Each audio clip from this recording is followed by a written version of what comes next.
Today's Think Like a Leader will be a little different than usual. I'm not in the studio in Nashville. I am in Honolulu, Hawaii, just finishing my coffee, and I will drive to the other side of the island and meet with Pastor Norman Nakanishi, Bishop Manny Carlos, Joey Bonifacio, and Jim LaFoe. They serve as the Every Nation oversight team. They provide oversight into my job as the president of Every Nation. They, once a year, gather exhaustive data from people that I lead, from pastors, from regional leaders, from the Apostolic Council, from staff members and others, and compile it, and then have some time with me to say, here's what would be great if you would continue doing this. Here's what you should do less of, more of this, less of that.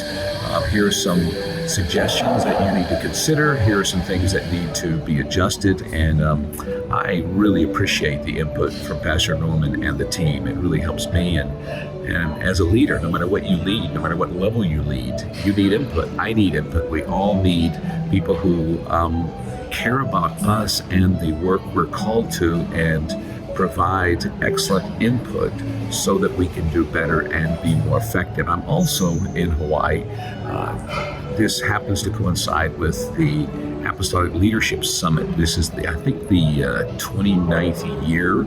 I don't go every year, but the 29th year that one of my mentors, Emmanuel Canastraci, has been conducting this. He's in his early 90s now and continues to mentor and lead and preach and prophesy and minister around the world. And I'll be preaching at his Apostolic Leadership Conference here in this hotel where I am. So I have my oversight team meeting, and then I have a moment to preach and minister, as well as listen to others and receive ministry here at the Apostolic Summit. Now, all of that to say, my leadership thought to think like a leader today is this: leaders never lead alone. There are some things that are too dangerous to do alone. Leadership is one of those. I am grateful for an oversight team of wise, veteran, seasoned leaders who oversee me and my job, evaluate me, and give input. I am forever grateful for that. It helps me be a better leader, and it helps me lead more effectively. I'm also grateful for spiritual fathers and older generation leaders like Emmanuel Canastraci, who have again spoken into me as a leader and as a believer and as a husband, father, and as a Christian disciple. Grateful for that. Grateful that I haven't had to lead alone, and I hope you don't lead alone. I was reading this morning in Exodus in chapter 16, and how the people grumbled. They have come out of the wilderness, and God has done a great miracle, and Moses and Aaron have led well. And nevertheless, verse 2 says, and the whole congregation of the prophet of Israel, prophet, and the whole congregation of the people of Israel grumbled against Moses and Aaron in the wilderness. I call this blame it on the leader. And things weren't really going poorly. Things weren't the way they wanted them to be, and they immediately blame it on the leader. And every leader has had that. Every leader has been unjustly accused and complained against and spoken against. If that's just part of what leadership is. But this says the whole congregation, everyone was in all this. And the way God responded to the ungrateful, lack of faith, complaining of the people, it says in verse 4, the Lord said to Moses, I'm about to rain bread from heaven for you. I would think maybe he's going to rain some wrath down from heaven, but no, God responds to these people complaining against what he did. They blamed it on Moses. They complained against Moses and Aaron, the leaders, and yet God's response was gracious, merciful promise of provision. Now, you read further in the scripture in that same chapter 16, and here's what Moses said at the end. So we see how the people responded by complaining against their leaders. And so if you're a leader, that's just the way it works. People will complain about what you do as a leader. Get used to it, get over it, grow some thick skin, and move on. Serve God, serve the people. Don't complain, it's okay. Part of the package.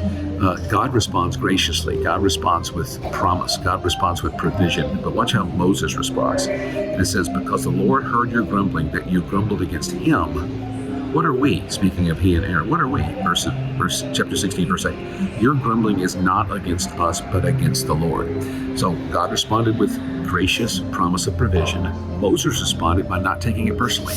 So listen, when people complain against your leadership, when people disagree with your leadership, when people rally all of their friends to complain about your leadership, don't take it personally. The issue is between not the people and the leader. Typically, the issue is between the people and their God. Now, what happens in chapter 17 as we turn the page, they were complaining about the lack of bread. Now they're complaining. They got all the bread they wanted. They got all the meat they wanted. Now the complaint is lack of water. And you know God's testing them again. See if they this time show some level of faith of all the miracles he's done and the provision and all of this, but they don't.